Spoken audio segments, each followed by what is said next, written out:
নমস্কাৰ আশা কৰোঁ বোলো সকলো ভালে আছে। আজি আমাৰ কাৰণে বহুত বিশেষ এটা দিন।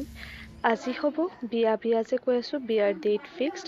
সেইকাৰণে সকলো মানুহকে মাতা হৈছে আৰু এইটো নিয়মক আমি জোকাৰ দিয়া বুলি কওঁ, মানে বিয়াৰ উৰুলি দিয়াটো, মানে আজিৰ দিনৰ পৰা চব বস্তু নিৰ্ধাৰিত হ'ব। দুয়ো ফেমিলি আহিব, আহি পালেহি।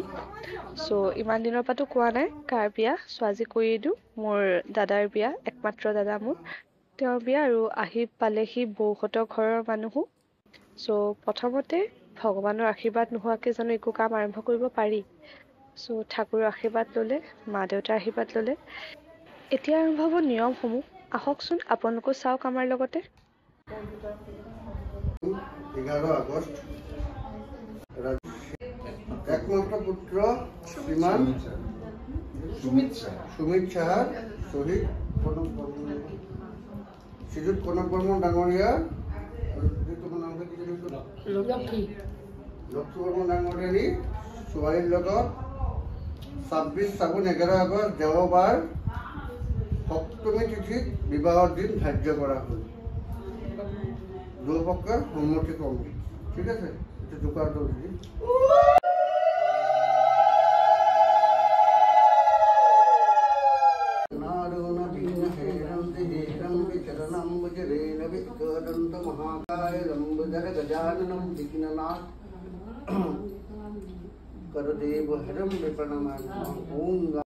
আমাৰ বিয়াৰ ডেট যদিও আগত ব্ৰাহ্মণে চাই থৈছিল, আজি মানে দুয়ো পৰিবাৰ আৰু সমাজৰ আগত এইটো ফিক্স কৰা হ'ল।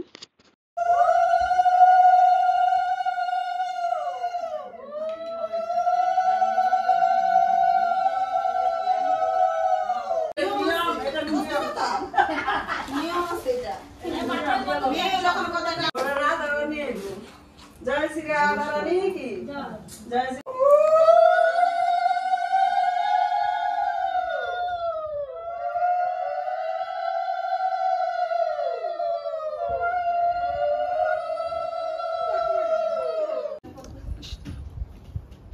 আজকে তোমার যাওয়ার সময় আমি প্রণাম করে একটু আশীর্বাদ দিতে লাগছিল।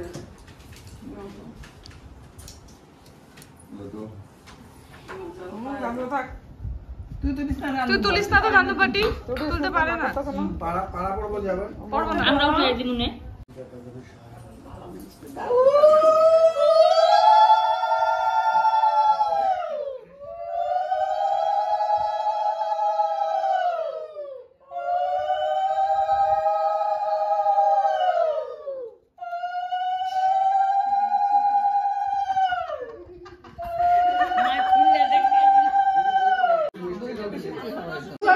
মামি না মামি তো দিব দিব মামা মামি তুই আমার প্রণাম করবি না? করব করতে আমার প্রণাম করবি না? আমি প্রণাম কিচ্ছু হইতে নাই। আগে যাও মামিরা প্রণাম করে না। না না পায় না করলে এমনি করলে এলে কিচ্ছু দিব না না দিতে লাগবে তো, কি বুঝাইতেছে? আজকে তো পাঁচটা দিবা।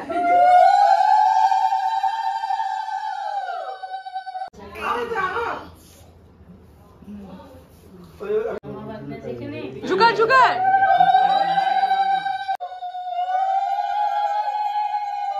এটা না বাবা এটা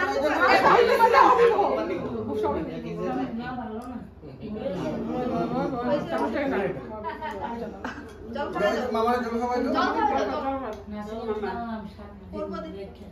তুই আজকে তোর মামা লিখি রে তুইলো বাবা বাবা বাবা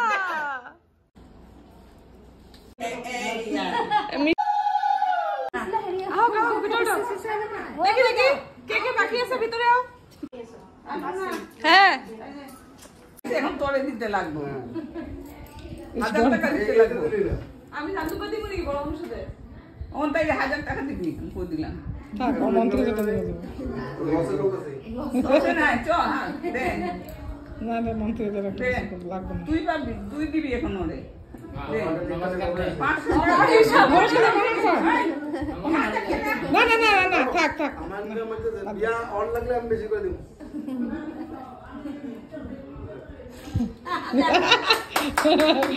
কত কম কিন্তু সামনে দিয়া পইচা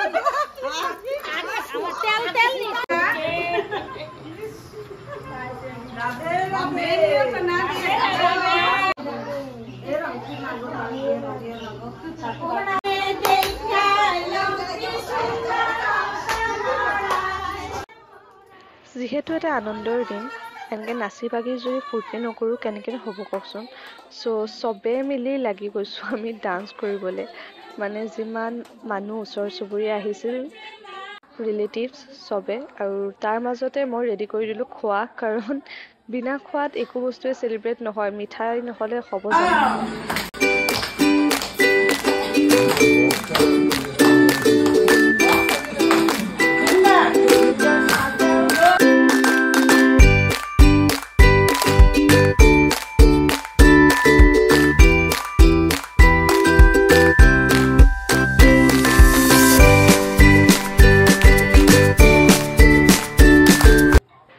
কপিৰাইট ইছ্যুৰ কাৰণে মই গানখিনি কাটিবলগীয়া হ'ল আৰু তাৰপিছত চবক চাওকচোন সেন্দুৰ খেলি একদম এই বাচ্ছাকো এৰা নাই মানে তাৰপিছত চবক খাবলৈ বহিলে একেলগে আৰু এইফালে তেওঁলোকৰ মানে দুয়ো ঘৰৰ ডাঙৰ মানুহ বহি পেলাই আলোচনা কৰি আছে ক'ত বিয়া কেনেকৈ কি কৰি হ'ব নহ'ব ইয়াৰ মাজত মোৰ একো কাম নাই মই খালি ব্লগ কৰিবলৈ আহিছিলোঁ অলপতে মই আছোঁ এই আণ্টিহঁতৰ লগত ফূৰ্তি কৰিবলৈ এয়া তাহাঁতে এইফালে সেন্দুৰ খেলিছে মই সেইবোৰতে বিজি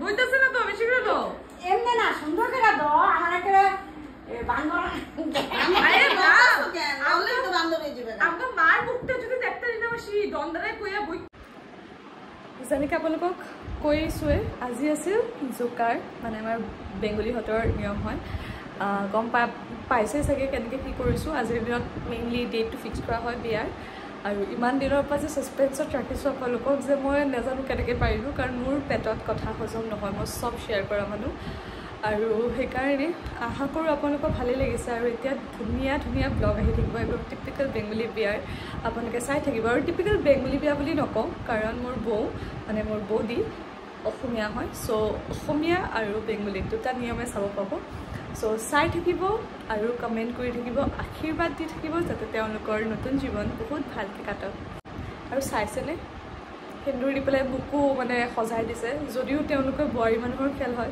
মই অকলে আছিলোঁ ছিংগল মোকো টানি লৈ মানে ফুল এনজয়মেণ্ট লাইফত ফাৰ্ষ্ট এনেকুৱা বিয়া পাইছোঁ কাৰণ নাজানো বেছিভাগ ৰিলেটিভছ দূৰত থাকে বিয়াই নাপাওঁ চ' এইটো নিজৰ দাদাৰ বিয়াত একদম খুব বেছি ফূৰ্তি কৰিব বিচাৰি আছোঁ আৰু আজিলৈ ইমানে বাই বাই